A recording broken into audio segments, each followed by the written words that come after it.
3-4 दिन से बात चल रही है कि अलग अलग राशियों पे मंगल ग्रह का क्या प्रभाव रहता है।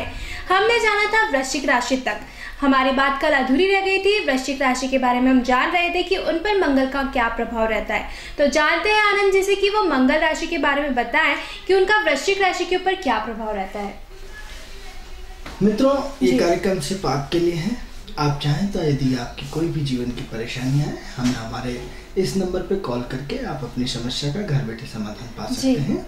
वो भी बिल्कुल निःशुल्क है और उसमें कोई चार्जेस नहीं लगेगा उनको। जी। तो हम कार्यक्रम प्रारंभ क्योंकि मुख्य आधार हमारा आपकी समस्याओं का समाधान है, साथ में आपको नई नई जानकारियां देना है। तो आज वृश्चिक राशि की बात चल रही है और गुरु के नक्षत्र की बात चल रही है और गुरु के साथ उस मंगल का कॉम्बिनेशंस की बात कर रहे हैं जी। अब प्रश्न ये होता है कि वृश्चिक राशि क्या पावरफुल राशि है, लेकिन कौन सी अंदरूनी राशि है? अंदरूनी पावरफुल। एक आदमी क्या करा, एक आपको आदमी बहुत टिप टॉप दिख रहा है, टिप टॉप दिख रहा है, उसको गाड़ी घोड़े बंगले, मालूम पड़ा सारा कर्ज में डूबा हुआ है। आप क्या यदि कहीं मेहमानी करने गए, किराए की गाड़ी आजकल लग्जरियस आपको किलोमीटर से मिल जाती है और पूरा टिप टॉप जो जूते मोजे पहन के आया, मालूम पड़ा बिल्कुल एक गरीब आदमी था। तो क्या होता है, जो दिखता है वो नहीं दिखता, जो नहीं दिखता है वो दिखता है। दो कंडीशन के आधार पर हमने एक अपने इस थीसिस को तैयार किया, एक नया रिसर्च तैयार किया जो आंखों से आपको दिखता है और आंखों से नहीं दिखता। इसमें भी हमने अपनी एडवांस पद्धतियां काफ़ी हद तक डेवलप करी हैं, क्योंकि ये रिसर्च का बड़ा व्यापक विषय रहा है। हमारे ईश्वर की कृपा से बड़ी एक से एक नए नए विषयों पर रिसर्च रही। तो अब सवाल ये हो रहा है कि वृश्चिक राशि, एक आदमी की दाढ़ी बड़ी हुई है, बिल्कुल गंदे कपड़े पहन रखे हैं, सब कुछ है, पजामा कुर्ता पहन के रखे, पैदल जा रहा है, मालूम पड़ा उसकी कम से कम 400 बसें चलती हैं। जी, मतलब ऐसा आंखों से हमने कई बार देखा है कि उसके बेटे उसका वो सब संचालन कर रहे हैं, वो बिल्कुल उसके जिस बस में वो जा रहा है उसके कंडक्टर को ही नहीं मालूम कि ये इस बस का मालिक है, उसी बस का मालिक है। वो अपने एक सिंपल धोती कुर्ता पहने हुए जिस बस में बैठ गया, जब उतर गया, यानी अंदरूनी ताकत आपकी इतनी ज्यादा कि जिसकी की कल्पना भी नहीं कर सकते। एक CBI CID का जो इंटेलिजेंस के आदमी होते हैं वो पागल बन के कहीं पुराने कपड़े पहन के कहीं आपको सिंपल वे में घूमते रहते हैं। वो आपकी पूरी पान की दुकान पे कहीं कहाँ पूरी आपकी गुप्त एजेंडे की पूरी आपकी। हेलो हाँ मैडम, मैं ये दानिश स्कूल से बोल रही हूँ। जी बताएं, आपका नाम क्या है? मेरा नाम अनीता। जी अनीता जी बताइए, आप क्या जानना चाहते हैं? पहले मैं अपनी डेट ऑफ बर्थ बता दूँ? जी बिल्कुल बताइए, आप अपनी डेट ऑफ बर्थ। मैंने एक बार और पूछा था। जी बताएं। मेरा है 2/9/1974। 2/9/1974। समय बताइए। समय मेरा 4:30 से 4:45 के बीच का है। 4:30, तो हम ये मान के चलते हैं कि 4:30 बजे इनका जन्म हुआ है। हाँ। शाम को? हाँ, भोपाल। जी शाम को हुआ है कि सुबह हुआ है? शाम को। जी शाम। और क्या जानना चाहते हैं आप? मैं ना सबके काम करती हूँ, लेकिन मुझे उसका यश ही नहीं मिलता और बुराई और मिल जाती है। जी, ये सबका भला करने की कोशिश करती है तो भला करने की जगह उल्टा ही इनके ऊपर आरोप प्रत्यारोप जाता है। अच्छा, मैंने पंडित जी से पूछा था कि मेरे संतान नहीं है, उसका उन्होंने बताया था इस महीने या फिर 15 जनवरी, तो उसका कोई उपाय हो तो थोड़ा सा बता दे। जी, आप हमारी स्क्रीन को देखिए, टीवी स्क्रीन को देखिए, हम आपको बता रहे हैं। जी धन्यवाद। देखिए अनीता जी, ऐसा है कि आपकी पत्रिका हमारे सामने है। 2/9/1974 का 4:40 हमने आपका टाइम लिया है, और चूंकि आपने 4:30 से 4:45 के बीच में लिया, तो 4:30 में 4:30 में आपसे आपकी आवाज़ और आपकी उससे मैच नहीं हो पा रहा था, इसलिए हमने समय का संशोधन करके उसमें 4 हमने आपका 40 मिनट लिया है। अब सवाल ये हो रहा है कि जैसे अनीता जी आपने पहले भी हमारे कार्यक्रम में फ़ोन किया है, तो आपकी वापस कुंडली को हम पुनः रिपीट कर रहे हैं कि एक तो मकर लग्न की कुंडली है, कुंभ, और सेकंड हाउस में गुरु चंद्रमा बैठे, पंचम में केतु, छठे में शनि, और 7वें घर में शुक्र, और 8वें में मंगल और सूर्य, और जो है 9वें हाउस में बुध और 11वें घर में राहु। ये तो आपकी कुंडली की पोजीशन हो गई। अब सवाल ये हो रहा है कि सबसे पहले तो आपके अंदर जो है कन्फ्यूजन बहुत रहता है, असमंजसता बहुत रहती है, अनिर्णय की स्थिति बहुत रहती है, धर्म के चक्कर में उलझे रहते हैं, क्या सही क्या गलत इसके चक्कर में उलझे रहते हैं। कहीं भी आपको मतलब सही और गलत का बहुत एडजस्टिव नेचर है, बहुत भावुक नेचर है, बहुत व्यवहार कुशल है। बस ये है कि निर्णय की स्थिति लगातार बनती है। जो भी काम होते हैं सब सडनली होते हैं, अचानक होते हैं, बहुत इमोशनल हो जाते हैं। कब क्या मूड चटक जाएगा, कब किस पे खुश हो जाएंगे, कब किस पे नाराज हो जाएंगे, आपका कोई भरोसा नहीं है। अब प्रश्न ये उठता है कि आपने बोला कि हमें यश नहीं मिलता है। मित्रों, हम आपको स्पष्ट रूप से जानकारी देना चाहते हैं कि जो मकर लग्न वाली राशि है, मकर लग्न वाले लोग हैं, हम कुंभ लग्न वाले होते हैं, दो लग्न जो होती है वो शनि की होती है। शनि की जो लग्न होती है, शनि क्या होता है, संघर्ष होता है। शनि क्या होता है, शनि होता है। शनि क्या होता है, डिले होता है। शनि क्या होता है, परेशानियाँ होती है। जो भी मकर और कुंभ लग्न और शनि से रिलेशनशिप वाले जितने भी व्यक्ति रहेंगे वो सब आपके जीवन में देखना है कि उनके जीवन में टोटल संघर्ष रहता है, टोटल परेशानी होती है, टोटल डिले होता है। कहीं ना कहीं कोई भी चीज़ आपको आसानी से ज़िंदगी में नहीं मिलती। क्यों नहीं मिलती? क्योंकि शनि आपको तपाना चाहता है, शनि आपको शॉर्टकट नहीं देना चाहता, शनि आपको धक्का दे दे के इतना आग में सोने की तरह तपा देता है कि कभी आप ज़िंदगी में मात नहीं खा सके। इसलिए आपके इमोशनल सक वो पहले शोषण के रूप में बदलता है। हर व्यक्ति आपका शोषण करने की सोचता है, हर व्यक्ति आपको कहीं ना कहीं जीवन में उलझने देता है, हर व्यक्ति आपसे मदद ले लेता है, लेकिन आपको मदद कभी नहीं मिलती। क्योंकि शनि का जो मूल रूप है, शनि यानी संघर्ष का दूसरा नाम है, शनि यानी शनि नाम है, शनि यानी हर काम में उलझनों का नाम है। जरूरी नहीं ऐसा हो, इसके ये एक नेगेटिव पक्ष की बात कर रहा है। यदि जब कुंडली में यदि शनि की पोजीशन अच्छी है तो top top top top top top top जितने टॉप लगाते जाओ लगाते रहो, वो उस पोजीशन में भी जाएगा क्योंकि शनि न्यायकारी है। तो फिलहाल जो है आपको कुंभ और शनि का प्रभाव आपके जीवन में होने के कारण हर काम आपको संघर्ष से करना पड़ेगा। उपाय क्या करना है? सबसे पहले अपेक्षा न रखें। मित्रों, जब भी जीवन में हम अपेक्षा रखते हैं तो बहुत सारा धोखा खा जाते हैं, बहुत सारी परेशानियां हो जाती है, बहुत सारा रोना आ जाता है। क्योंकि जब हम किसी पे विश्वास कर लेते हैं, किसी पे अपेक्षाएं कर लेते हैं, यदि वो विश्वास पे खरा नहीं उतर तो आपको बहुत तकलीफ होती है। अब खुशबू जी ये बताना चाहता हूँ कि आपने यदि मुझे बहुत खाना खिलाया, सम्मान दिया, पैसे दिए, मैं भी आपकी मदद करूँगी, कोई जरूरी नहीं है। लेकिन चूंकि आपको लगता है बड़ा आदमी मेरे घर पे आया, उसको मैंने खान पान दिया, मैंने उसकी मदद करी, वो भी बुरे वक्त आने पर मेरी मदद करे। लेकिन ऐसा देखने को नहीं मिला। यदि हमें एक व्यक्ति को बहुत प्यार करता है, दूसरा व्यक्ति उसको रुचि नहीं दिखाता, क्यों? क्योंकि ऐसा कोई जरूरी नहीं है गिव एंड टेकन का सिद्धांत यहाँ लागू हो कि साहब आपने उसको खाना खिलाया, आप भी घर जाओगे तो खाना खिला, हो सकता है आपको घर में घुसने नहीं दे। तो ये कोई सिद्धांत नहीं है फिक्स।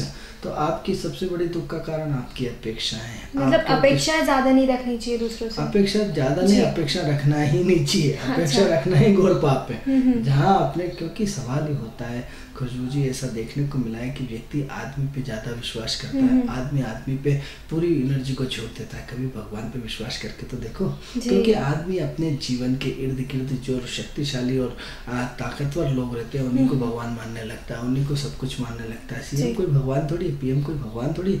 आपके एक चलाने की सत्ता का एक व्यक्ति को माध्यम दे दिया। आज कोई और है, कल कोई और होगा, परसों कोई और होगा। जीवन का परिवर्तन है। पर्टिकुलर 5 साल के लिए कोई आया तो इसका मतलब भगवान थोड़ी होगा। भगवान ने उसको उस चीज के लिए संचालन के दिया है। क्या जैसे आपको विभाग का संचालन करने के लिए दे दिया तो इसका मतलब थोड़ी कि आप बॉस हो गए। बॉस तो सिर्फ परमात्मा ही रहना है ना। तो ऐसी कंडीशन में आपको हमेशा ये ध्यान रखना है कि सबसे पहले आप चाहते क्या है। सबसे पहले अपेक्षाएं नहीं रखें और नेक काम नेकी कर दरिया में डाल। तो सबसे पहले हमेशा मैंने तो उसकी ये मदद करी, मैंने उसकी ये मदद करी, मैंने क्यों करी भाई, किसने बोला था? आप भी मत करते। और आपने यदि किया है तो कल आपका अपना सुधारा है, आपने उसका पूर्व जन्म का कर्ज चुकाया है। क्या चुकाया है? कर्ज चुकाया है। हम ये भूल जाते हैं कि साहब हमने तो जीवन में बहुत अच्छा काम किया, हमने ये किया, हमने वो किया और हमने इतने भंडारे चला और हमारी सबसे ज़्यादा दुर्गति है। और जो बुरे काम कर रहे हैं, बेईमानी कर रहे हैं, वो सब ऊपर बढ़ते जा रहे हैं। अधिकतर लोगों का ये प्रश्न हमेशा होता है। तो मैं आपको जानकारी देना चाहता हूँ कि प्रारब्ध के संचित पुण्य भी तो देखो उनके कितने रहे। आपके 0/7 जो आपके इस जन्म के वही सिर्फ आपको अच्छे कर्म दिख रहे हैं। उस जन्म में उसने पूरी अपने 5 परिवार के साथ, सबके साथ खुले दिल से इतना दान किया है कि जिसकी क्या कल्पना भी नहीं कर सकते। तो उसके दान का प्रकोप है, उसके पुण्य का प्रकोप है, इसलिए वो हजारोंपति खरपति होता जा रहा है, चाहे कितने बुरे काम कर ले। जैसे आपका जयद्रथवत भगवान कृष्ण ने करा था तो 100 गुना माफ थे। 100 गालियां यदि उन्होंने जैसे ही क्या था कृष्ण भगवान को उसने गालियां दी थी तो बोला 100 गालियां इसकी माफ है। जैसे जैसे 100 की 101 हुई उन्होंने विदिन सेकंड में उसकी गर्दन काट दी। तो उसके 100 गुना माफ है। अभी तो उसके गुनाह ही इतने नहीं हुए, अभी तो 30-35 गुना हुए। तो अब जब तक उसके 100 गुना माफ नहीं हो जाते तो उसका पाप का घड़ा तो नहीं भरेगा, इसलिए उसके लिए सब छूट है। तो आदमी तो इतने सारे गलत काम कर रहा है, इतने सारे वो कर रहा है, इतने सारा अन्याय कर रहा है, फिर भी बढ़ता जाएगा क्योंकि अभी उसका समय नहीं आया, उसका पाप का घड़ा भरा नहीं है, उसके 100 गुना अभी माफ नहीं हुए। तो अभी तो उसकी जिंदगी चलेगी और आपने गुनाह ही गुनाह किए, क्योंकि प्रारब्ध का संचित पुण्य आपका है ही नहीं। आपने अभी 0 से स्टार्ट करा तो क्या है, आपको अपनी सबसे पहले सोच को बदलना पड़ेगा। तो आरती जी आपके बारे में ही हम आपको समझाइश दे रहे हैं इतने प्यार से, आपको अपनी आत्मिक रूप से कि सबसे पहले क्या करें, अपनी सोच को बदलें। आप अपेक्षाएं न रखें, जहाँ अपेक्षा रखी वहाँ दुख हो जाए। एक बात, दूसरी बात, जो कुछ मांगना है परमात्मा से मांगिए। जब हम परमात्मा से मांगते हैं तो जीवन की हर इच्छा पूरी हो जाती है। जीवन में जितनी भी कठिनाइयां हैं सब दूर हो जाती है। सबसे पहले ये देखो कि आप जीवन में सबसे पहले क्या चाहते हैं, अपने जीवन को बदलना चाहते हैं तो सबसे पहले पुराना ऋण तो चुकाना पड़ेगा। जब तक पुराना ऋण नहीं चुका पाते हैं तब तक आपके आगे की प्रोसेस नहीं हो सकती। जैसे खुशबू जी, हमने पहले भी आपको बताया था कि इस दुनिया में सुख होता ही नहीं है, सुख को लोग तलाशते हैं। अब सवाल ये कि जो जिस कैटेगरी का है उस कैटेगरी की समस्या है, आप जितने बड़े लेवल पे जाते जाएंगे उनकी समस्या का स्वरूप बदलता जाएगा। हर व्यक्ति परेशान है। क्या धीरू भाई अंबानी परेशान नहीं है? उनका लड़का परेशान नहीं है? उनका लड़के की स्थिति देखिए, आपने पेपरों में देखा होगा, सब कुछ देखा होगा। तो मानसिक रूप से कहीं ना कहीं हर व्यक्ति को अपने तनाव रहता है, या हर एक व्यक्ति अपने स्वास्थ्य को लेकर चिंता है, एक व्यक्ति अपने काम को बढ़ाने में चिंता है, एक व्यक्ति जितना इनका रिलायंस का अपार संपदा हो और उसको पूरे वर्ल्ड में फैलाना चाहते हैं। क्या ये तनाव में नहीं रहते? तो आप एक बात बता दो, किसको तनाव नहीं है? हिंदुस्तान में वर्ल्ड में एक आदमी पकड़ के लेके आ जाओ जो तनाव रहित हो। जब जिंदगी में सुख होता ही नहीं है, आप जिस स्थिति में हैं उस स्थिति में संतुष्ट रहना सीख लें। यदि जीवन में आपने संतुष्ट रहना सीख लिया तो इसका मतलब आपका भाग्योदय अगले ही समय हो जाएगा। हम आपका विषय पे आरती जी बोल रहे हैं, आपको समझाइश के तौर पे बोल रहे हैं क्योंकि आप बहुत भावुक हैं, बहुत इमोशनल है, बहुत अपने आप को सहजता सरलता के साथ एडजस्ट कर लेते हैं, बाद में फिर पछताते हैं, अरे यार ये गलत काम हुआ है। तो इसलिए आप ही के बारे में बोल रहे हैं, सबसे पहले संतुष्ट होना सीखिए, क्योंकि इच्छाएं राजा रावण की भी पूरी नहीं हुई तो आप उनकी खेत की मूली हैं। तो सबसे पहले क्या है, अपने आप को संतुष्ट करिए। जिस दिन से आप ईश्वर से संतुष्ट होना चाहते हैं कि हे भगवान तुझे धन्यवाद, जैसा दिया इनसे यदि हम नीचे देखेंगे तो इससे ज्यादा लोग परेशान हैं। तो जब इससे ज्यादा परेशान है उन्हें देख के खुश हो जाना चाहिए कि हम उनसे कहीं ज्यादा ऊपर हैं, कहीं ज्यादा अच्छे हैं। तो ऐसी कंडीशन में क्या करें, सबसे पहले अपने आप को संतुष्ट रखना। जहाँ आप संतुष्ट हुए वहीं से आपका भाग्य का दरवाजा खुलना शुरू हो जाता है। जहाँ से आपने अपने लोगों से अपेक्षाएं लगना बंद कर दी, आपके उपाय की बात कर रहे हैं। अब ऐसा उपाय नहीं हमने कि साहब राहु का जाप कर लो, गुरु का जाप कर लो, शनि का जाप कर लो, ये अनुष्ठान पहन लो, ये कर लो, ये तावीज पहना दे, वो तावीज पहना दे।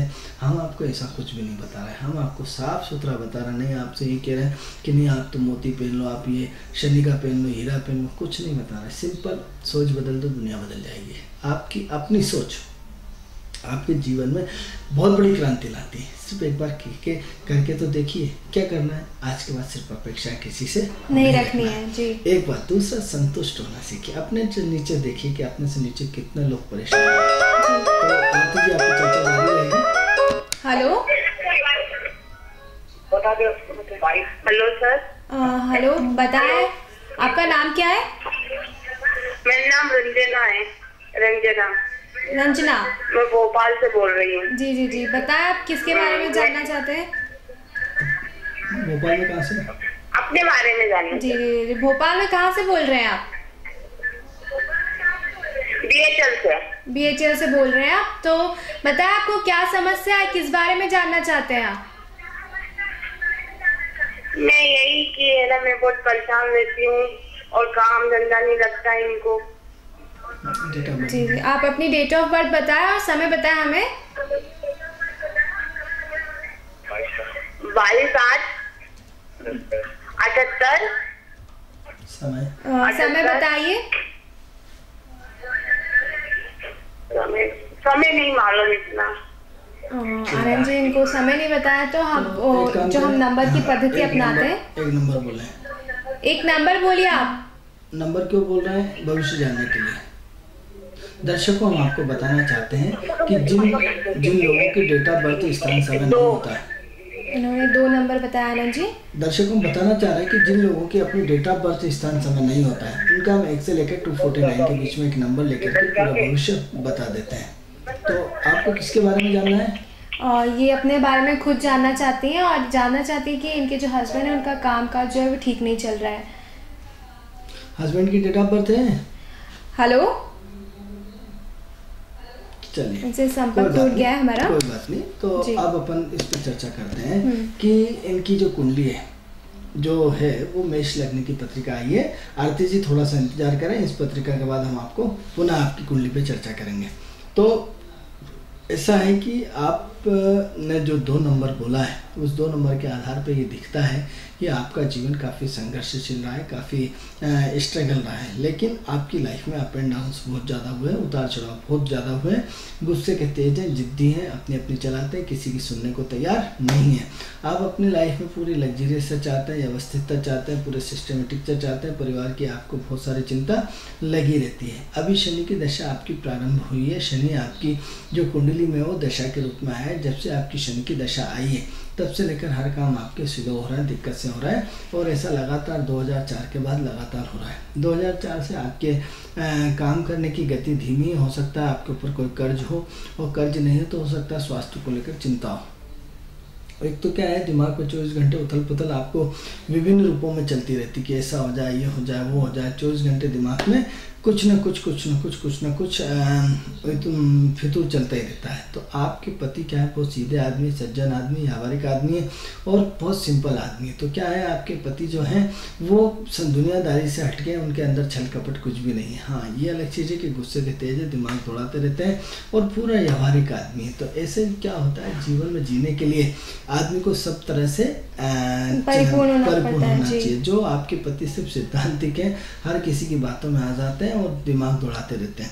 तो एक तो क्या है कि थोड़ा सा अपने आप को एक्टिव करिए, थोड़ा सा उनको एनर्जी दीजिए, थोड़ा सा दुनिया से हटाइए। तो एक तो क्या है कि इधर उधर ज़्यादा घूमते हैं, दोस्तों में ज़्यादा घूमते हैं, बात करने का ज़्यादा शौक है, बात ही बात ज़्यादा करते हैं, तो काम कुछ नहीं हो पाता है। तो क्या आता है, अपनी एनर्जी को आप प्रैक्टिकल करिए। प्रैक्टिकल करेंगे तो आपको बहुत अच्छा लगेगा, प्रैक्टिकल करने से बहुत अच्छा फ़ायदा होगा।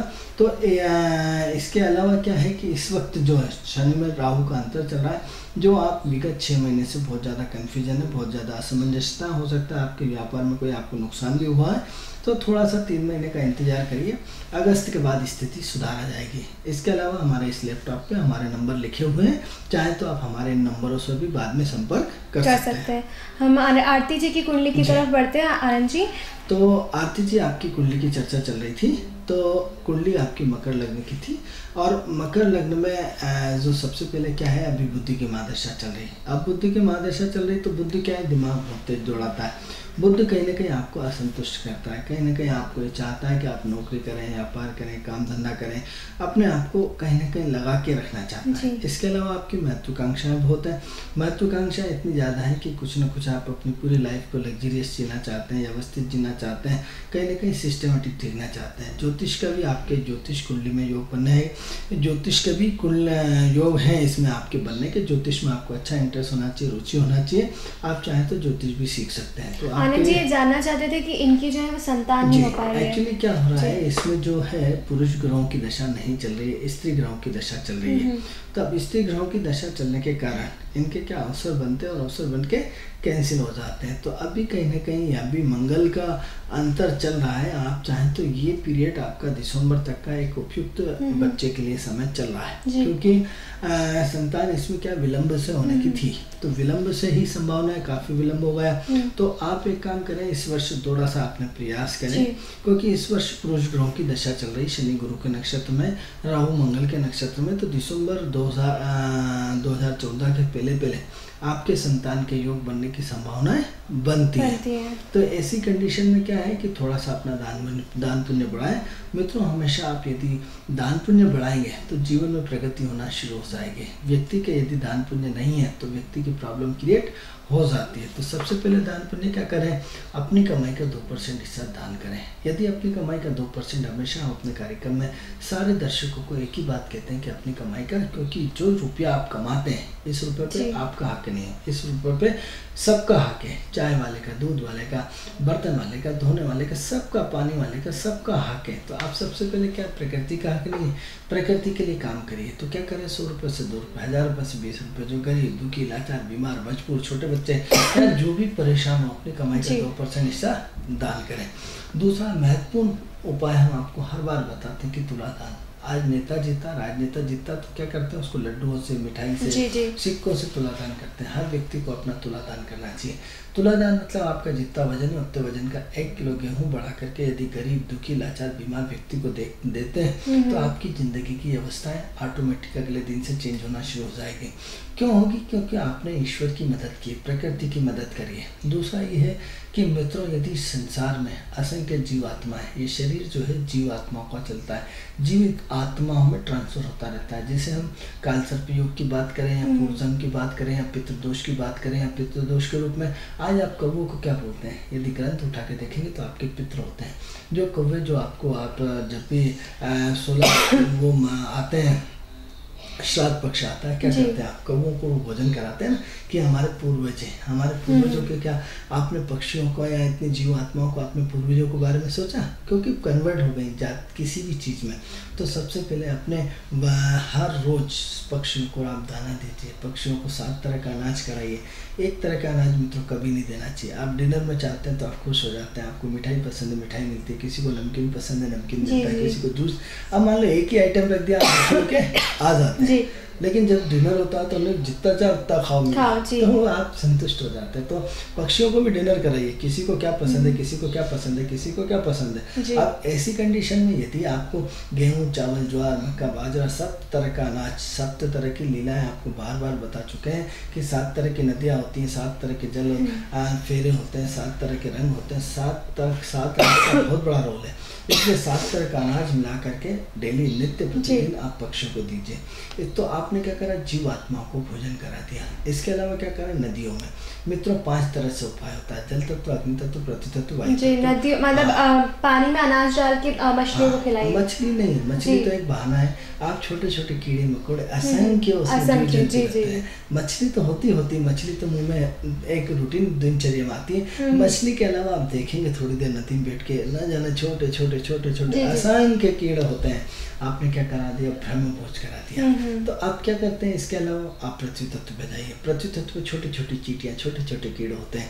आप किसी भी पेड़ के पास में एक नारियल लीजिए, नारियल को काट करके उसमें गुड़ और उसमें शक्कर और घी दोनों मिला करके उसके नीचे रख के गाड़ के आ जाइए। क्या करा, आपने असंख्य जीव जंतुओं को भोजन करा दिया। ये 4-5 काम आप निश्चित रूप से हर व्यक्ति को करना चाहिए। जो दर्शक हमारे टीवी देख रहे हैं, जो कुंडली दिखा पा रहा है, नहीं दिखा पा रहा है, जो भी व्यक्ति जीवन में बढ़ना चाहते हैं, उनको ये सब उपाय करना चाहिए। नित्य प्रतिदिन गाय को रोटी देना चाहिए, नित्य प्रतिदिन कुत्ते को रोटी देना चाहिए। आप सिर्फ इतने से, ये सब उपाय नहीं, ये हमारे धर्म है, ये हमारे संस्कार है, ये प्रकृति की मदद है, ईश्वर की मदद है। जब आप ईश्वर की मदद करेंगे, देखो आप, ईश्वर आपके जीवन में 4 चांद लगा देगा।